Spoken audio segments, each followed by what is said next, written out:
Hello everyone and welcome to episode 2 of Pitchside with me, Harry, and my co-host Tony. This is our fortnightly recap of football in Latvia, Lithuania and Estonia.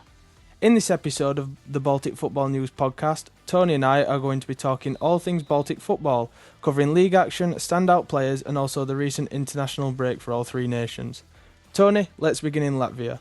Since we last spoke, the Versliga hadn't got underway yet, but now we are ready and entering match week 4 of the campaign, and we begin to see an early picture of form at the top of the table. RFS have made a very strong start and currently sit top of the league, remaining unbeaten in their opening 3 matches. After finishing second last season, they'll be aiming to go one better this year and reclaim the title. And lying in second place is Auda, who face RFS away in their upcoming fixture. This already looks like a very important early season clash, I'd say, between the two sides, who will likely be competing near the top end of the table this year. Matches like this can set the tone for the rest of the season and gives an indication of what teams are actual title contenders. So, Tony, what do you make of your former team's Auda start to the season? Yeah, Auda have made a good start. Last season we made a good start also. Like I said in the podcast, the first podcast that we had,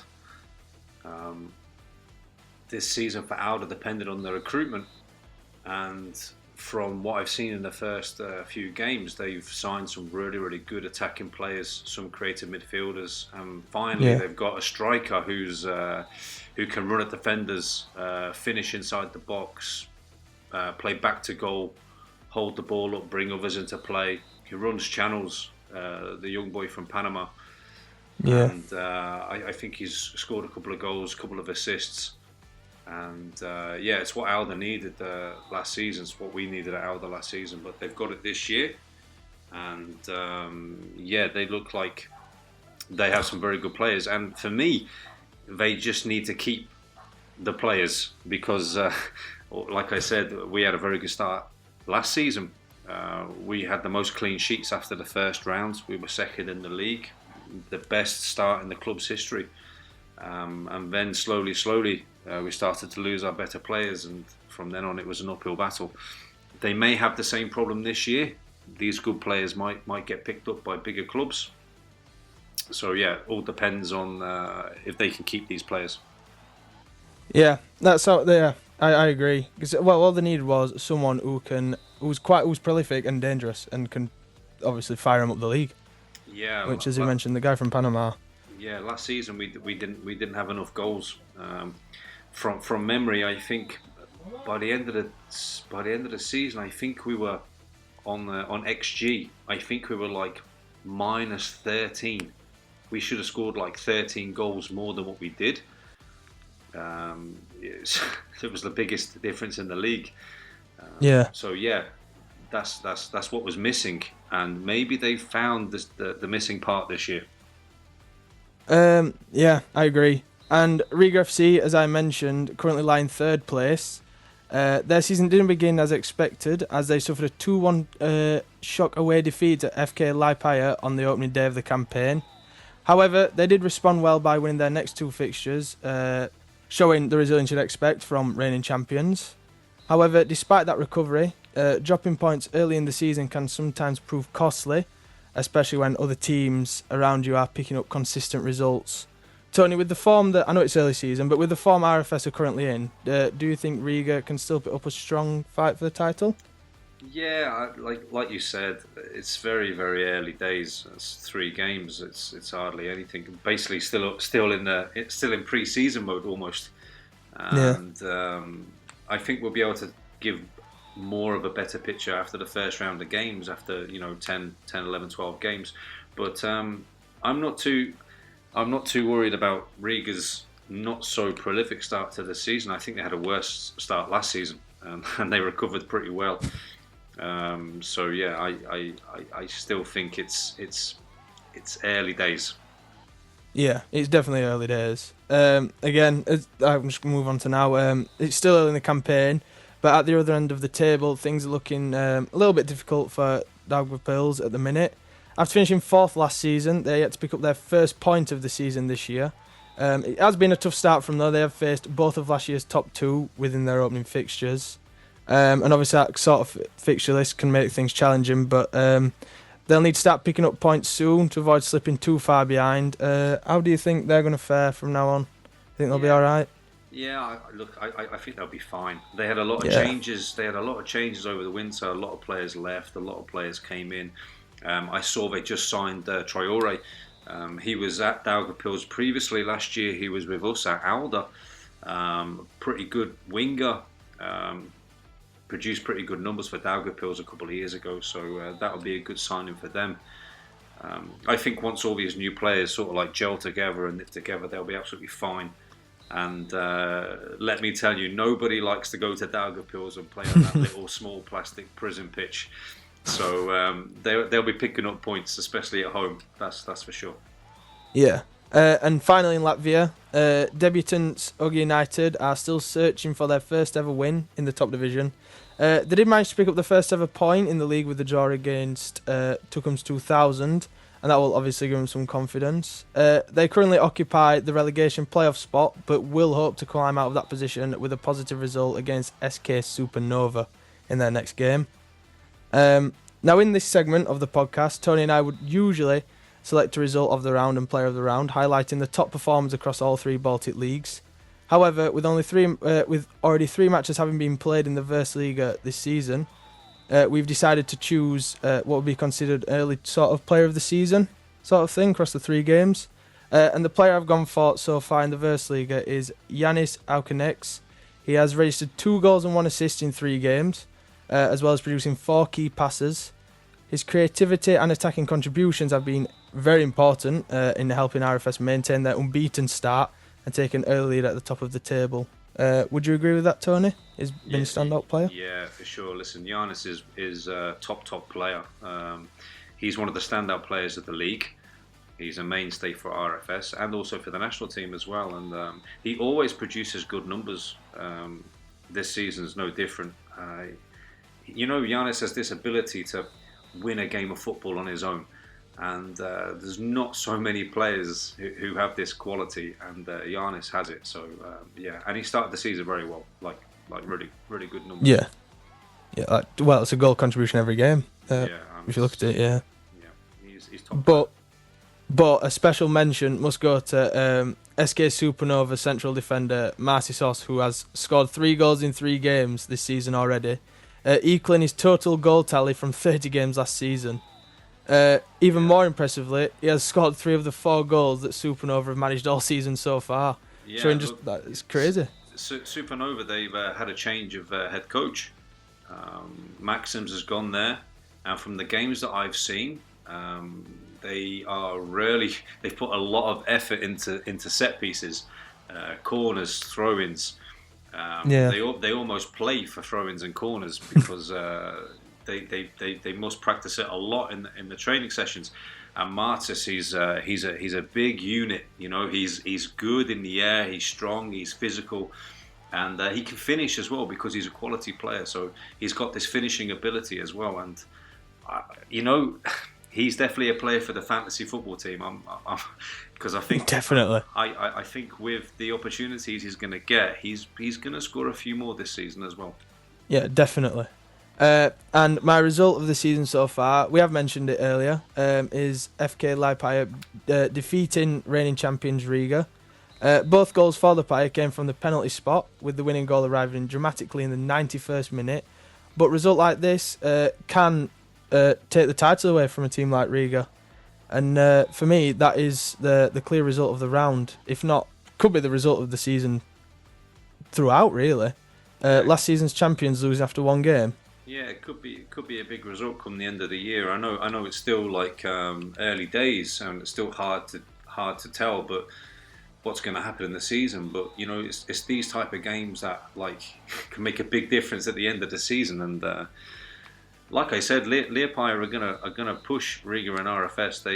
They've got a staff that have been together now for nearly a year. And a group of players the same, and they're going to push this year.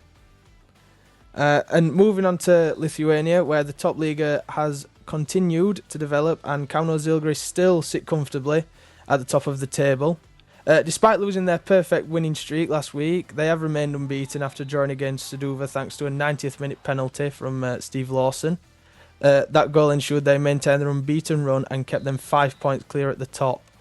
Meanwhile, FK Žalgiris currently sit in 4th place after 6 games. The club has made their ambitions clear this season, with manager Rolandas Džaukačs stating they must return to the top. They face Kauno in their upcoming fixture, and if they are serious about winning the first title in 2 years, this is the type of game where they need to make a statement, or win, really. Yeah, how crucial do you think this game is, Tony? Yeah, look, it's obviously very early days in Lithuania. They're a little bit further ahead in the season. I think they're 6 games in. But they are. I think if Kauno Žalgiris beat FK Žalgiris, they'll go 9 points ahead of them in the league. And I know it's still early days, but 9 points is a gap that's starting to appear, and it's not so easy to close these gaps. I think FK Žalgiris would be happy with a draw here, just to maintain a bit of distance. Yeah, definitely. And FC Hegelmann have had one of the strangest starts across the 3 Baltic leagues so far. They have drawn 5 of their opening 6 league games, with the only defeat coming in the first game of the season, meaning they have drawn 5 consecutive games. But it shows how difficult they've been to beat, but how they've also struggled to win games. And at the foot of the top Liga is FK Riteriai. They are still searching for their first win after avoiding relegation last year by winning the playoff.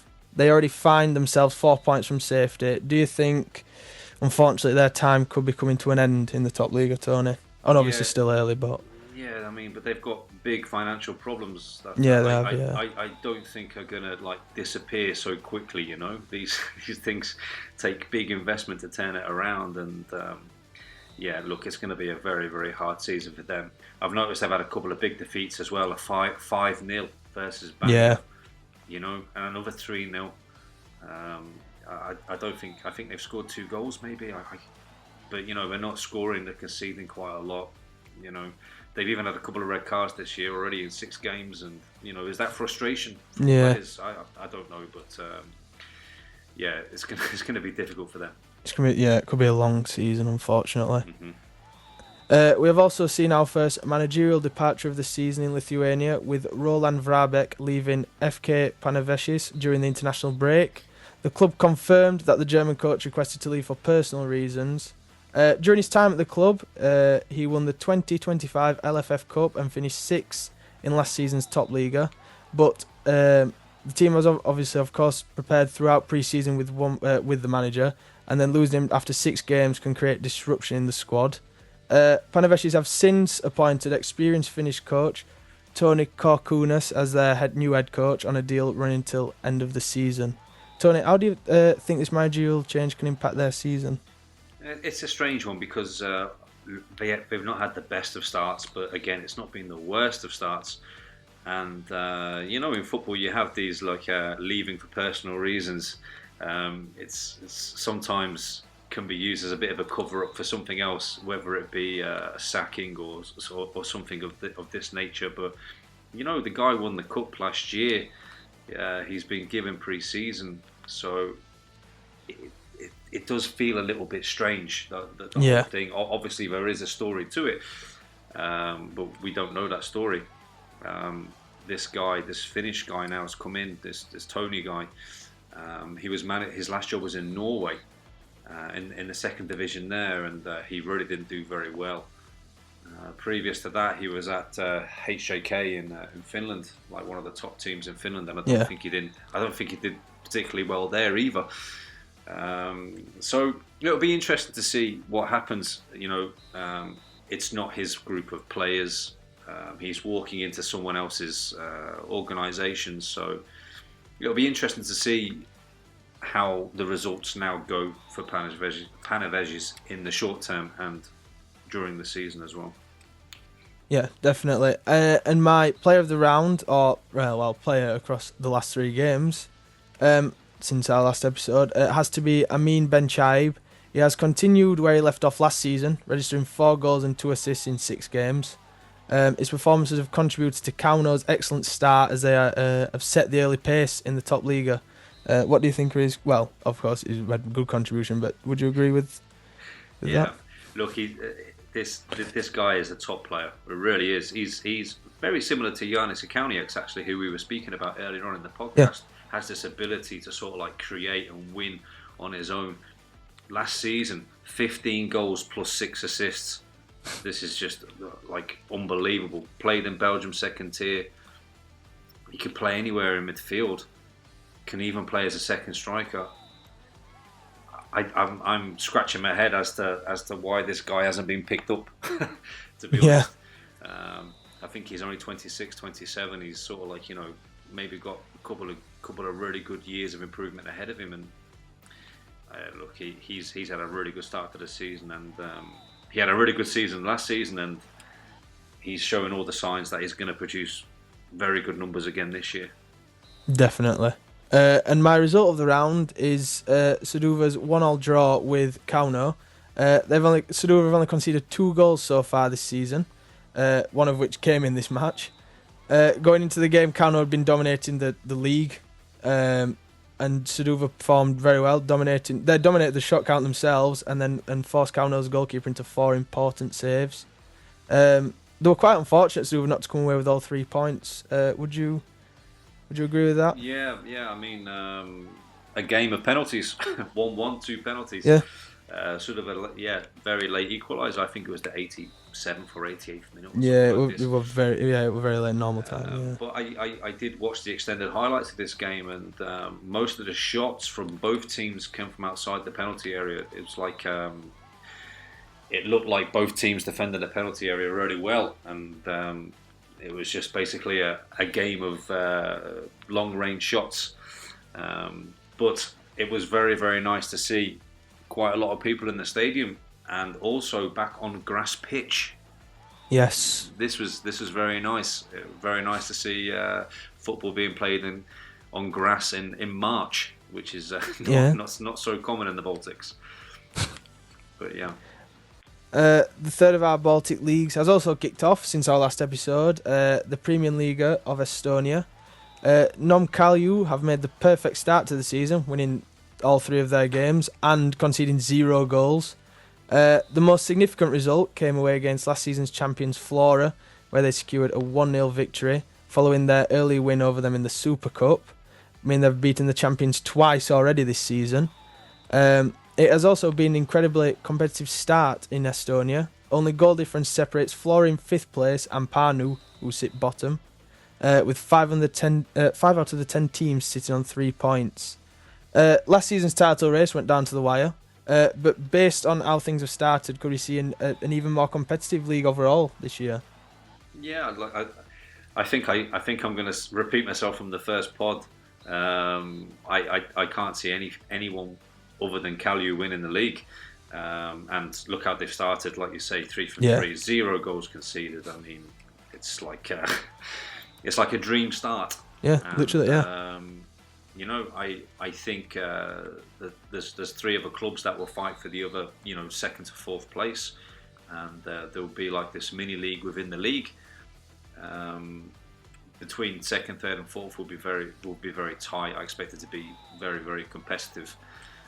But for me, Kalju have started like a train. Yeah, steamrolling division. Yeah, they are. My result of the season so far in Estonia has to be newly promoted Nomme United's smashing 7-1 victory over Pärnu. Nomme United broke the scoring records last year in the Esi Liga, and this result certainly showed why they did do that.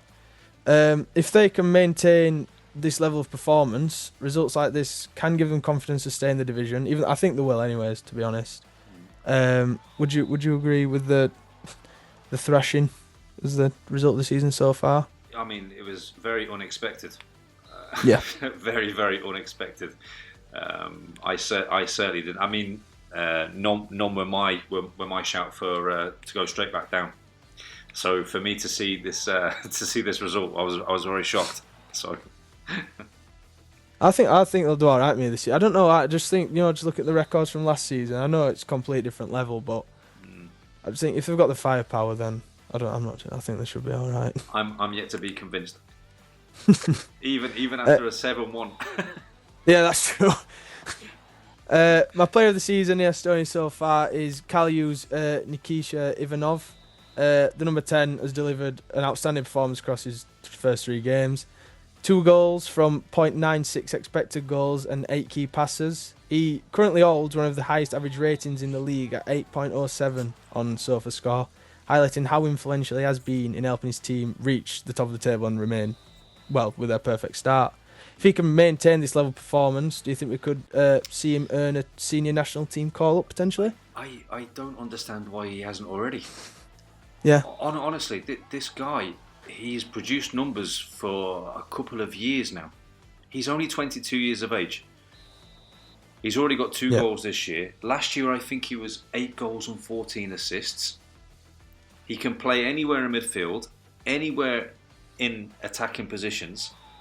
I'm scratching my head and I'm thinking, really? I mean, who's better in the Estonian squad than someone who's given me these numbers for a couple of years, and only 22?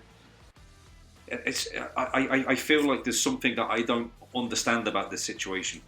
He's got 7 caps for the under-21s, and he's only 22, but he's not played for the under-21s for 3 years. Yeah. I mean, he should have a lot more under-21 caps, and he should already be in the squad. So I'm not too sure what's going on with Nikita Ivanov. Maybe one of our listeners can tell us. Maybe it's some character issue, or I'm not too sure. But I feel like I don't see the whole story here because it doesn't make sense to me. Only reason I can think is if he's got sort of attitude problem, but he doesn't seem to show that for his club. No. Turning up every week, it's weird. It's strange. I thought it might have been injuries, but he's played quite a lot of games for a young guy. So I don't know, head scratcher. Yeah. Anyway, that does bring us nicely into international break, where all 3 Baltic nations were in action. Estonia competed in the inaugural edition of the FIFA series, where they were placed in a group alongside Kenya, Rwanda, and Grenada. The tournament was held in Rwanda, marking the first time Estonia had ever played on African soil. They did draw 1-1 with Kenya in their opening match before winning on penalties, but they were then defeated 2-0 by Rwanda in the final. What do you make of Estonia's performance in this tournament? Yeah, so I watched the games because I was very interested about this tournament. We spoke about it in the first pod as well.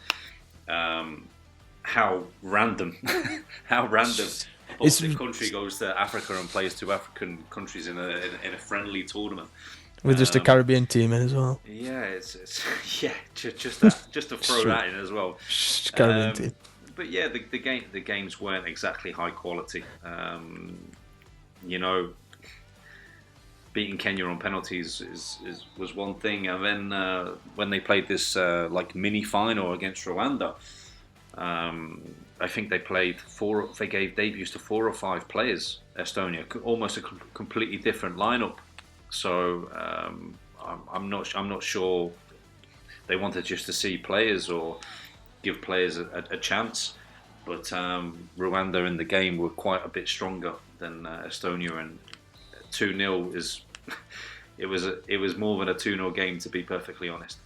But what a nice experience for the Estonian players to definitely go there and sort of experience that kind of environment. That kind of different culture, 45,000 fans, sellout crowd. It's a nice experience, but Rwanda were definitely a level or 2 above Estonia. Yeah, I would agree. I did watch the highlights, and the Rwandans did seem a lot more obviously in front of their own crowd. But yes, yeah. Latvia had an important international window as they faced Gibraltar over 2 legs in order to preserve their UEFA Nations League status. A second-half penalty from Vladislav Gutkovskis secured a 1-0 victory for Latvia in Gibraltar, giving them an advantage heading to the second leg at the Skonto Stadium. Latvia did again beat Gibraltar by the same scoreline at home, thanks to a 93rd minute winner from Antonis Chernomordis, meaning they kept their... Good pronunciation. That good? That was all right, yeah. Thanks. I've been working on it. Meaning Latvia did keep their UEFA Nations League C place with a 2-0 aggregate win. How important is it for Latvia to maintain this Nations League C level for their development? Would you say? Look, I mean, these were must-win games. To stay in the in Nations League C for the next round. But these performances against Gibraltar were not very good. I did think we would win both games, and I did think it would be tight. But I didn't think it would be that tight. Penalty in the first leg, and then the 93rd minute, winner from your centre back. When Gibraltar were pouring forward to try and find the goal, it's. I think there were two or three shots on target in both games. In total. Yeah, it's low quality affair. This is not like this is not really what Latvians want to see, to be honest. But job done. They maintain the status, and I'm actually looking forward to these games from the new Nations League C: Montenegro, Armenia, Cyprus. So it's something different. We don't really play Cyprus so often, Montenegro so often, and Armenia. Okay, we've played them a few times, but good that we're still there. But in the last round, 1 win from 6, and then in the World Cup qualifying, 1 win from 8, I think it was. So, Nicolato's contract is now expired, and I don't know what the federation will do, if they'll keep going in this direction or if they'll think of going a different route. I don't know. But maybe now is the time. Maybe now is a good time to change. But we will see, and we will be in Nations League C. That's it. Job done, like you said. That's it. And finally, Lithuania played 2 friendlies. They travelled to Moldova and secured a 2-0 victory, bringing an end to a 17-match winless run. They then returned to Kaunas to face Georgia. Despite a strong performance, the Lithuanians were defeated 2-0 in front of an encouraging crowd of 7,726 supporters. How important is an attendance like this for the growth of football in Lithuania? I've been really pleased to see the games that I've watched in Lithuania. Even the first couple of games, like in the indoor arenas, have all been well attended. And to be honest, in Lithuania, the attendances are better than Lithuania, than Latvia and Estonia, and it's very nice to see, best part of 10,000 supporters watching effectively a dead rubber friendly game, Lithuania versus Georgia, and when you're not winning many matches. 0 in 17, for example. It's not easy to go and watch these games, but it's great. It's great for Lithuania that there's still this high interest in watching football, and I just hope it continues to grow. Definitely. Well, it's good. It's good for the country, isn't it? Really. Yeah, it's top. Yeah. And that's all for this episode. Thank you for tuning in, and make sure to subscribe, follow, and head to BalticFootballNews.com for your latest football news from the region and beyond.